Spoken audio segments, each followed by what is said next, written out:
Yeah, transferring schools is one of the most annoying parts of moving for sure. I mean, I up until the start of high school, I was homeschooled, so I didn't have to like deal with it Yeah. for like all of elementary and middle school. But I moved. I was at one high school my freshman year, and then I moved to my current high school the summer before my sophomore year.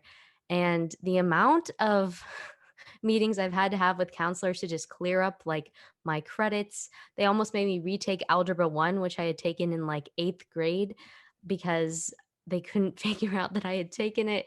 It's just a mess, and it is also hard with, like, the changing curriculum, because it kinda messes your whole schedule up, and you might have Sure. to take extra classes. For instance, I have someone on the Bloom team right now who has to take 2 Spanish credits next year because her current school refuses to count the one that she got from a different school. So it is definitely difficult, um, and definitely a pain. But it's a pain that we suffer to, be in a new place and to experience new things. Yeah. So, Bloom Empowering the Military Team is this platform. I guess we're still waffling on what to call it because of a certain project that's coming up soon.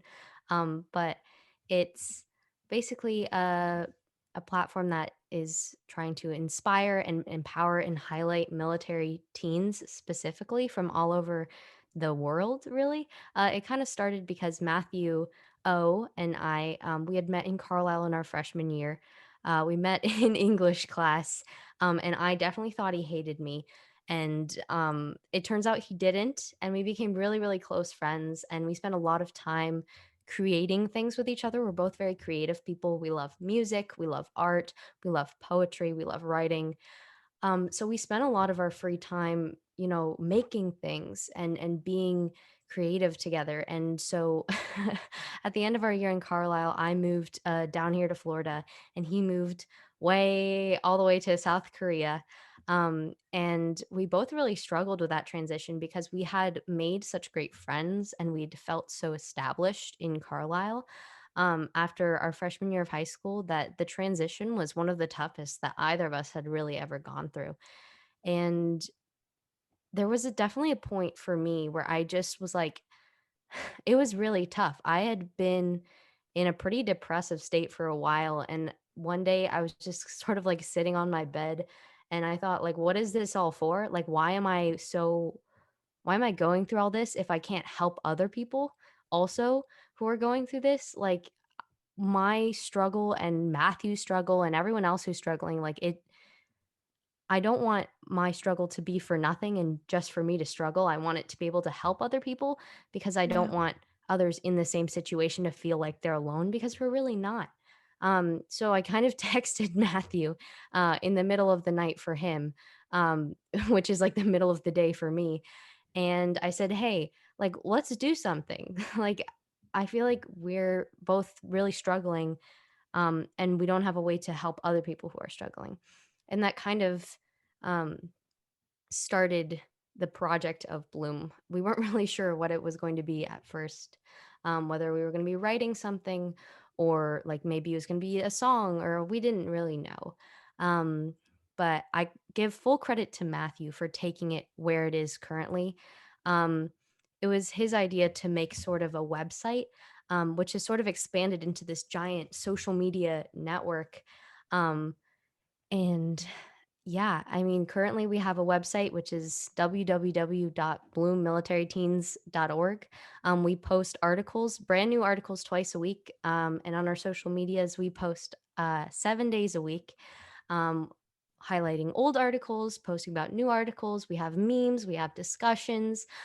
We spotlight our staff, which is full of over I think it's 27, I believe, military teens from all over the globe that Matthew and I have enlisted or have reached out to us to help run Bloom and to write for Bloom and to run the behind the scenes stuff and to help with social media and to help with the videos that we post. Um, and yeah, it's really blown up in the past year and couple months, year and some change. Um, and I'm really, really grateful for that. It's been a really wild ride. and I'm so excited to see where it goes in the future. I mean, it you don't realize, like, as a exceptional family member, program person, I don't know what you'd call us. Um um you don't realize like what a status symbol, the amount of times you've moved Yeah. is sometimes, until you're put in that situation. And I never thought, like, truly about the amount of times I've moved. Like, you saw, I didn't even know off the top of my head, like, how many times I've moved.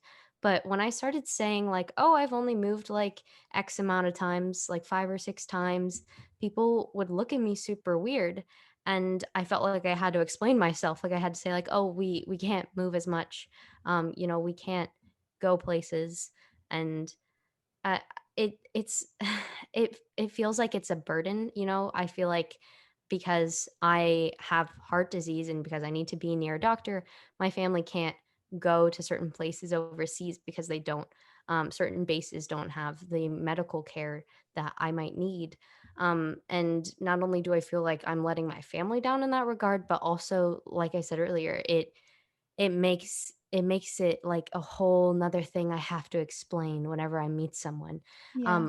It's one thing, it's bad enough to just explain, like, the whole "Where are you from?" question, like, Yes. that takes about 5 minutes to That's the explain hardest anyways. question. Oh, for sure.